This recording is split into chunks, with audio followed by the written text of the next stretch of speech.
देखिए, देश के अंदर एक अघोषित आपातकाल की स्थिति ये लोग पैदा कर रहे हैं। आज कांग्रेस के खाते इन लोगों ने पहले फ्रीज किए और कल शाम को ही लगभग 1850 करोड़ की डिमांड कांग्रेस को निकाली है और 93-94 से शुरू करते हुए आज तक का उसके अंदर इन्होंने प्रावधान किया है। जबकि आईटी डिपार्टमेंट के अंदर 10,000 से ज़्यादा का जुर्माने का प्रावधान नहीं है, जो ये सैकड़ों हजारों करोड़ रुपए हम लोगों पे जुर्माना लगा रहे हैं। इनकी जो पोल है वो खुल चुकी है। अभी इन्होंने लगभग 12,900 करोड़ रुपए चंदा कंपनियों से लिया है और जिस चंदे का ऐसी कंपनियों से लिया है जिनका कई विदेशों से संबंध है, कईयों पे ईडी इनकम टैक्स के छापे पड़े हैं, उसके बाद उन लोगों ने चंदा दिया है। कई कंपनी ऐसी है जिनकी वर्थ 500 रुपये है और चंदा लाख रुपए दे रहे हैं। इस प्रकार की भी कंपनियां यहाँ पे हैं। और यही नहीं, कोरोना में जिन कंपनियों ने वैक्सीन बनाई थी उन कंपनियों से भी ये इन लोगों ने चंदा लिया है, जो कि मैं समझता हूँ एक तानाशाही रूप में, हफ्ता वसूली के रूप में इन लोगों ने चंदा लिया है।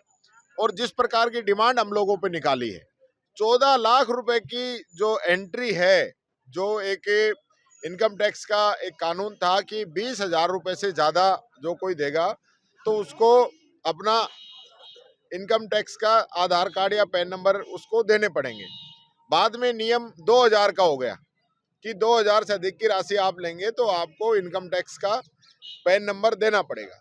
लेकिन कई लोगों को मालूम नहीं था, वो 2,000 की जगह 20,000 रुपये उन्होंने जमा कराए और वो जो राशि है मात्र 14 लाख रुपए है। उस पे इन्होंने इतनी बड़ी पेनल्टी, पहले 135 करोड़ रुपए हमारे खातों से निकाले, फिर उसके बाद हमारे खाते फ्रीज किए। अब लगातार रोज नई नई डिमांड कांग्रेस पार्टी पे लगा रहे हैं। ये लोग डरे हुए, घबरा हुए, बाहर से तो 100%, एक तरफ तो 400 पार का नारा दे रहे हैं, दूसरी तरफ 200 भी सीट इनकी आ नहीं रही। इनकी हालत खराब है देश के अंदर। इसलिए ये चाहते हैं कि जो प्रमुख विपक्षी दल है वो चुनाव नहीं लड़ पाए। चलते चुनाव के अंदर ये सारी जो चीजें आचार संहिता लगने के बाद में आज ये लेके आ रहे हैं, ये कहाँ का न्याय है? आप चलते चुनाव के अंदर एक मुख्यमंत्री को आप बिना किसी सबूत के, सिर्फ गवाहों के आधार पे उसको अरेस्ट कर लो, और गवाह भी वो है जिसने बीजेपी को 55 करोड़ रुपए का चंदा दिया है, जो खुद मुलजिम है और बाद में सरकारी गवाह बन गया। और 3 गवाहों ने केजरीवाल जी का नाम ले दिया और उस आधार पे न वो 100 करोड़ रुपए मिले। आप 100 करोड़ रुपए का इल्जाम लगा रहे हो तो 100 करोड़ रुपए तो कहीं होंगे, कहाँ लिए हैं, किसने लिए हैं, किसको दिए हैं, वो कोई इन लोगों को लेना देना नहीं है। मैं ये कहना चाहूंगा, आज संयुक्त राष्ट्र संघ ने, अमेरिका ने, जर्मनी ने भी देश की चिंता जताई है, जो कि कम बात नहीं है। हमारा देश आज पूरी दुनिया के अंदर अगर सिरमौर बना है तो प्रजातंत्र की वजह से बना है, लोकतंत्र की वजह से बना है। नहीं तो हमसे बड़े भी देश है ना, हमसे बड़ी इकोनॉमी भी है, लेकिन भारत का जो दुनिया के अंदर स्थान है वो इसकी स्वच्छ जो है न्याय प्रणाली का, कार्य प्रणाली का, उसके आधार पे था। आज कांग्रेस का राज था तो हमने जितनी भी ये स्वतंत्र संस्थाएं हैं इनको मजबूत करने का काम किया। आज ईडी, इनकम टैक्स, सीबीआई और यहाँ तक कि इन लोगों ने कोर्ट को भी कई जगह अपने उसके अंदर लिया है। कई ऐसे जजेज हैं जो इनके पक्ष में फैसला दिया है, बाद में उनको पार्टी की टिकट मिली है, राज्यसभा से उनको नवाजा गया है या अन्य पदों पर उनको लगाया गया है। सीबीआई का डायरेक्टर अपनी मर्जी से लगा देते हैं, चुनाव आयोग के मेंबर अभी आपने देखा होगा अचानक लगा देते हैं।